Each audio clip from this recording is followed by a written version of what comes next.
first update I have, so I want to make sure that everyone understands this is not a meth lab. There was not a meth lab in there. That is the first thing we want to clear up to make sure that everyone understands that this is not a meth lab. There is an explosive chemical inside the apartment, and that's what the concern is right now. And that's what caused the additional evacuation since yesterday.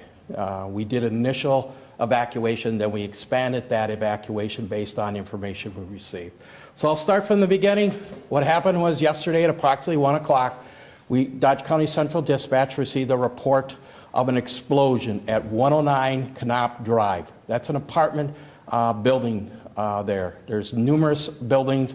There's 16 units in each one of those buildings. There's 5 buildings in that area on that property.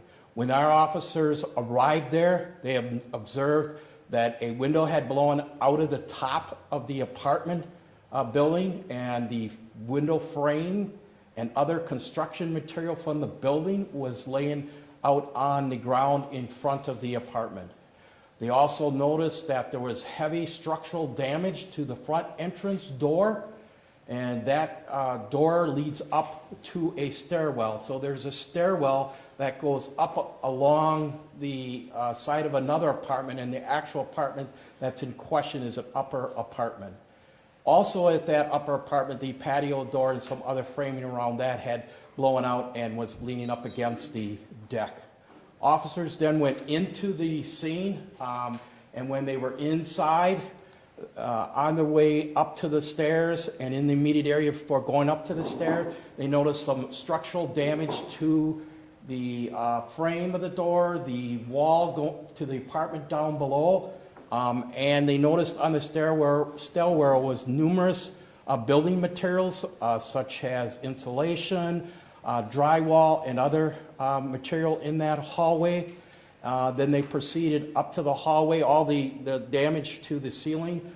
When they got up into the apartment, they noticed that the construction was damaged. Their construction material included the ceiling, again, insulation that had all been blown down, drywall, and there is structural damage to the building, including the trusses that are above the apartment. So we have structural damage to the trusses and structural damage also to the outside of the building as the wooden frame is bowed to the building because of the explosion. So after that, we decided to evacuate. So what we did is we evacuated just that building, which is 109 Canop Drive. After evacuating that building, we did set up a perimeter, and then some of you came and I gave you a little release on what information we had. Then we contacted numerous other agencies to determine what type of chemical we had in this apartment. So then we contacted DCI, which is Division of Criminal Investigation, from the Department of Justice. We contacted ATF, Alcohol, Tobacco, and Firearms, and we contacted the Madison Bomb Squad. And all of those then showed up onto the scene. During this time, the FBI also showed up at the scene, so now we have the FBI at the scene. So based on all these entities being there, we decided that because of this chemical, it was very sensitive and unstable chemical, that we needed to evacuate even farther. That's when we made a decision that we needed to evacuate other apartments in the area. So we then started evacuating other apartments. We set up the Watermark, which is a community center here in Beaver Dam. We made arrangements for buses, and we bused all the ones that could not drive or could not make it there. We bused them, and we also evacuated some senior citizen living apartment complex that's there. So after that, evacuation, they did some more preliminary determination, and they confirmed that we do have explosive materials in that apartment.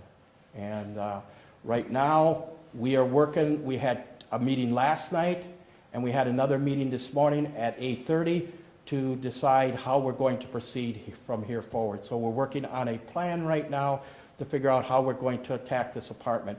We also, when the officers were in there, there was one deceased male inside that apartment, and with numerous building materials on there, so logistically, we have to get that body out of there, and that's going to, we're going to have to work on that in our plan. So right now, we started a plan this morning, and that is what we're working on right now, is the plan. And then we decided this morning, based on it, that we would let some of the residents come back in the area. So we went back to in-between evacuation. So, okay. What chemical is inside the apartment that you determined is explosive? Is it an explosive that's used in type of bomb? Do you think terrorism is involved? We don't know if it is at this point. That's what we're trying to determine, what that chemical is. We're not really sure. We're basing our decision off of the FBI, ATF, and the Madison Bomb Squad. We're not for sure what that is. We don't know if that's with other chemicals. We believe that we know we have some chemicals, but we don't know a specific name or type of chemicals at this time. So there's more than one chemical? Yes, at this time there is more than one chemical involved. Does it appear that the person who is deceased in the apartment was involved in making a bomb in that apartment?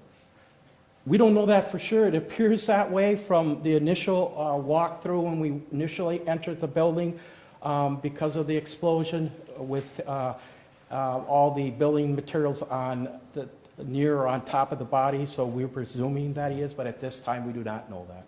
And we have not identified him either at this point. Have you found any other non-explosive bomb-making materials that would be used in building them? We're not sure. We took some photographs. We had to send that to the FBI. We're not sure because we couldn't do a thorough search. At this time, the initial things that we saw were chemicals. We took photos and we forwarded that to the FBI, and we got information back that definitely those are explosive devices. That's how they are contained, and what we believe is in that apartment is definitely explosives. And you said devices. Does it appear that there was more than one device? We're not sure at this point. We're trying to determine how many different devices were inside that apartment. Do you have the identity of the young man who died? No, we have not. We have not been able to get into that apartment as of this morning. We have not been in that apartment.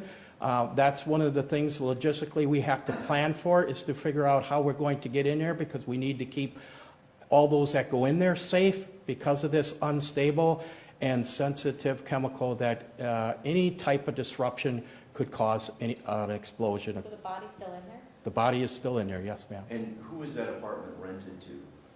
That I do not know.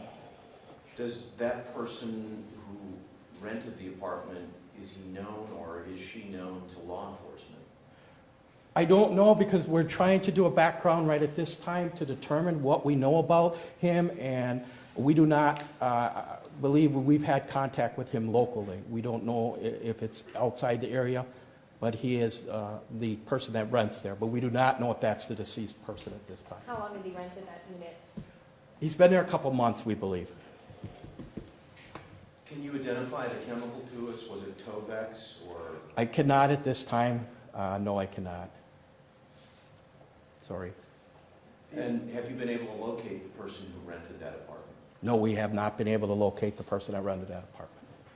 So at this point, you're sort of assuming that it probably is the person who rented that apartment? It's only an assumption at this time. That's correct. That's why we have not released any information about him or anything about him and his apartment or the family.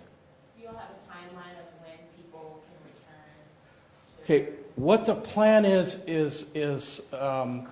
we're working on the garage right now. There's some chemicals in the garage also that is of concern right now. So we are working on the garage, and then next we are going to work on the apartment. The first priority will most likely be the deceased person, and then the chemicals after that. to stabilize that apartment. And then we're going to start talking about when we can get people back in. We may do some of the outer perimeter. I have a list of those that we've already allowed back in, but there are some that we are not going to allow back in yet. We don't know if that'll be later today. We may be able to take people into their apartment to get some of their things. Are you going to use a robot in trying to remove those chemicals or the bomb-making materials? According to the bomb squad, yes, they are going to be using a robot. How many residents have been let back in? I have a list of all those that we were leaving back in the actual buildings. So if you live at any of these, 115, 117, 119, 123, 125, 127, and 129 Canop, you are allowed back into your residence. Also, if you live at 222, 224, 226, and 228 East Industrial Drive, you will be allowed back in. What the sheriff announced last night, correct? Correct. That is the one we put the press release. I worked with the sheriff to get that one out last night. The American Red Cross Wisconsin tweeted this morning they helped 39 people last night. Do you have any sort of confirmation on that number? Does that include those ones who were allowed back after that initial kind of wave? Everybody was allowed back inside? That I couldn't tell you. I guess there was a lot of families that left on their own that went with family members, so they weren't assisted by the Red Cross, and I can't tell you what those numbers are at this time. When officers got inside, realized there was a dead body on the floor, at what point did they turn around, head back out, and haven't gone back in the apartment since then? Once they saw the chemicals, that's when it was time for them to get out. So that's the only sort of idea what they have, what it looks like inside. They haven't been able to even go back in the apartment since then? They did enter one other time to make sure what they were seeing is what they saw, and they were able to take some pictures, and that's when we needed to send that out, so. Can you say in what state these chemicals were presented? Were they in No, containers? we don't have that, so. Just take a couple more for any of the residents. Any residents here that got a question? Got a resident? I live in 103, which is across the backside there. I'm just wondering, is that going to come this afternoon, and how will we be notified? We'll have to, the media will get out a press release when we're going to release that information on a press release. So you're Okay. hoping for later on this afternoon then? We don't know. It may be tomorrow. We have no idea at this point, so. Another resident? And that's it. One more, the one resident. That's it. They told us when they told us to leave yesterday, I live in 113, that it would be an hour to 3 hours to perhaps overnight pack a night bag. Well, I left without my pets, without work clothes, without medicine, because I thought we were going to be able to go back in. I'm sorry, and I apologize for that. At this point, there's not a lot we can do. Our goal is to keep everything safe. So thank you. Thank you again. Has the Department of Homeland Security been notified? Yes. Okay. Thank you. Thank Thank you, you. Chief. Thank you.